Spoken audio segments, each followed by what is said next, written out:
Kwon Yu was sentenced to life imprisonment for being greedy over small gains. But the crime the court declared against him was extremely cruel. He was accused of assaulting a minor girl, leaving 32 wounds, and destroying evidence.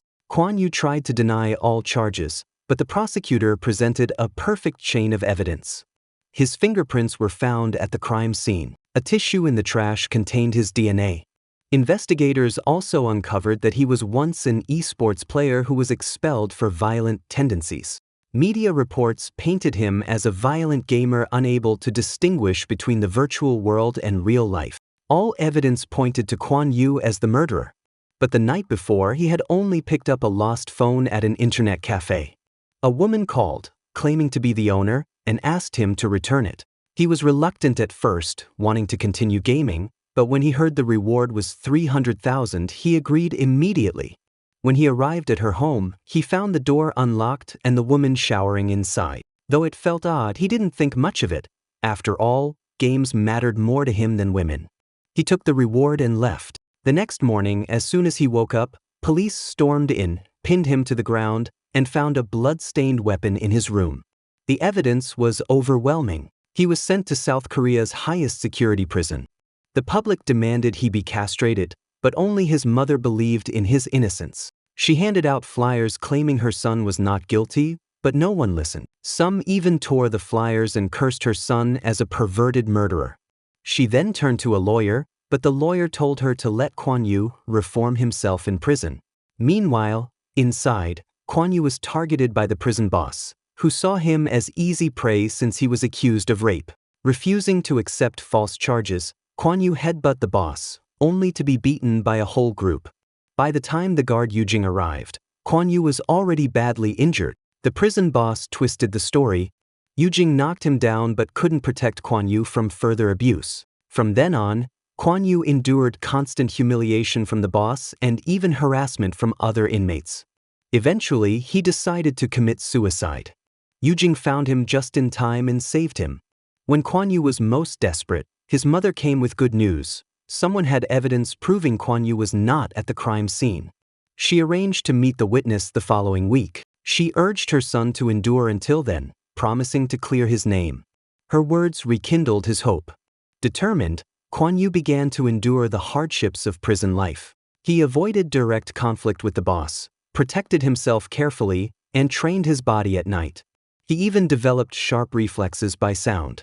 When the boss attacked again, Kwon Yu fought back and defeated them with sheer willpower. But just as victory seemed near, the lawyer brought devastating news. His mother had committed suicide from the overwhelming pressure. Hearing this, Kwon Yu broke down.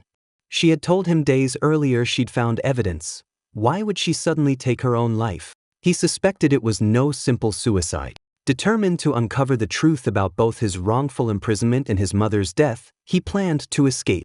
Though held in the highest security prison, he began plotting his breakout. Meanwhile, the prison boss schemed to kill him, staging a riot to create chaos. Amid the disorder, the boss crept up with a knife, but Kwon Yu stabbed him first.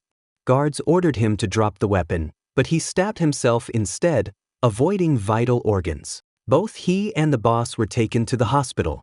This was all part of Kwon Yu's plan.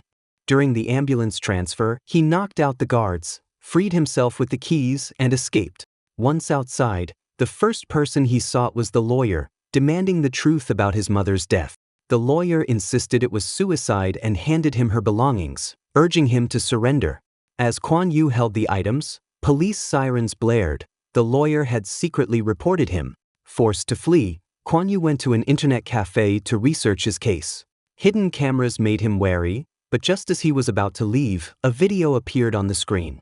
It was made by his gaming teammate, Bearded Man, who raised critical doubts. The prosecution claimed Kwon Yu spent an hour in the victim's apartment. But a driver's dashcam showed he was there for only 3 minutes and 16 seconds. Committing rape, inflicting 32 stab wounds, and destroying evidence in such a short time was impossible. The driver, outraged at the injustice, had leaked the video to the media, but it was intercepted. Only after hacking into the system did Bearded Man manage to retrieve it.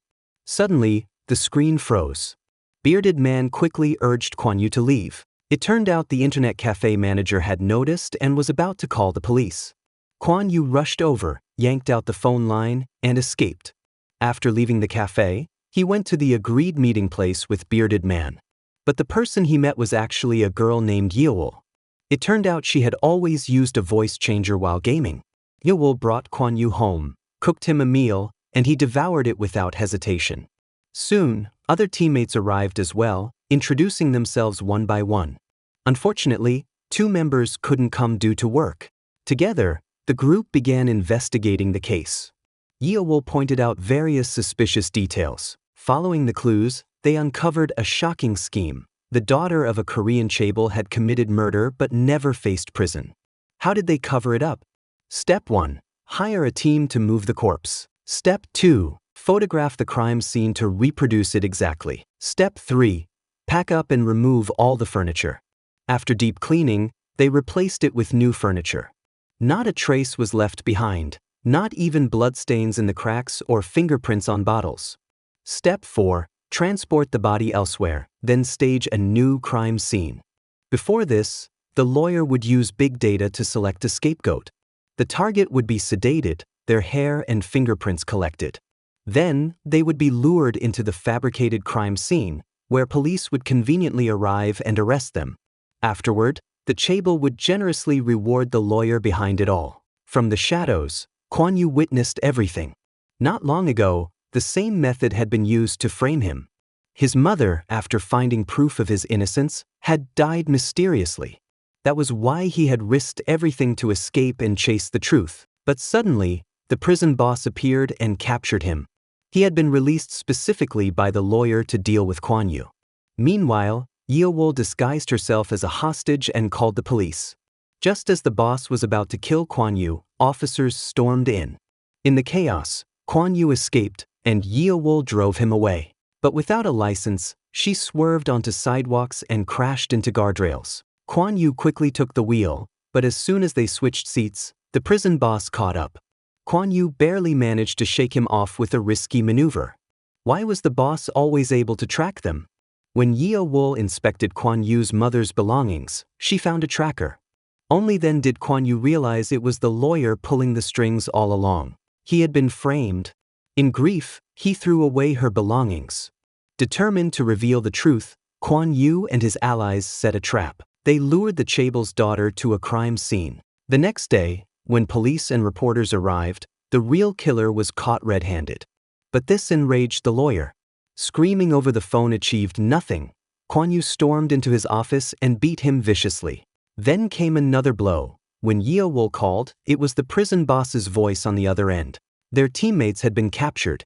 Kuan Yu faced a choice: destroy the lawyer's evidence in 30 minutes, or rescue his teammates, who would be killed in 15. Without hesitation, he chose to save them. Using the sound detection skills he had honed in prison, Kuan Yu fought in the dark and defeated the boss's men.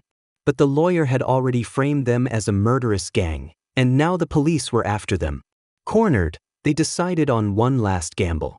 Kuan Yu drove a car into a TV station. The team split up. Yeowol seized control of the broadcast to expose the lawyer, while the others bought her time. Kuan Yu distracted the police with a car chase, while teammates set traps to slow the squad cars. Their teamwork wasn't perfect, but they barely succeeded. Just then, the prison boss kidnapped Yeowol again, while special forces arrested the others. A huge explosion followed. Kuan Yu crashed a car through the building, then chased the boss down the street. In the final struggle, Yeowol leapt past the boss and kicked him in the face, allowing Kuan Yu to rescue her. Yeowol returned to the TV station. Meanwhile, Kuan Yu was cornered at an intersection, seemingly trapped. The lawyer celebrated, thinking victory was his. But suddenly, the giant screen beneath his feet glitched. All his files were rapidly erased. He realized too late. Kuan Yu hadn't inserted a USB drive but Yeowol's secret device. Yeowol successfully extracted all the data. At that moment, their missing teammate, the streamer, went live, broadcasting the evidence worldwide. Everyone involved in the conspiracy was exposed. The lawyer tried to flee, but when he got into her car, he found the steering wheel had been removed. The police arrested him on the spot. Justice had finally arrived. In the end, Kuan Yu and his teammates celebrated together with a joyful meal in the courtyard. Not far away, his mother stood smiling warmly at them. Thanks for watching. Please like, subscribe and drop a heart if you love the series.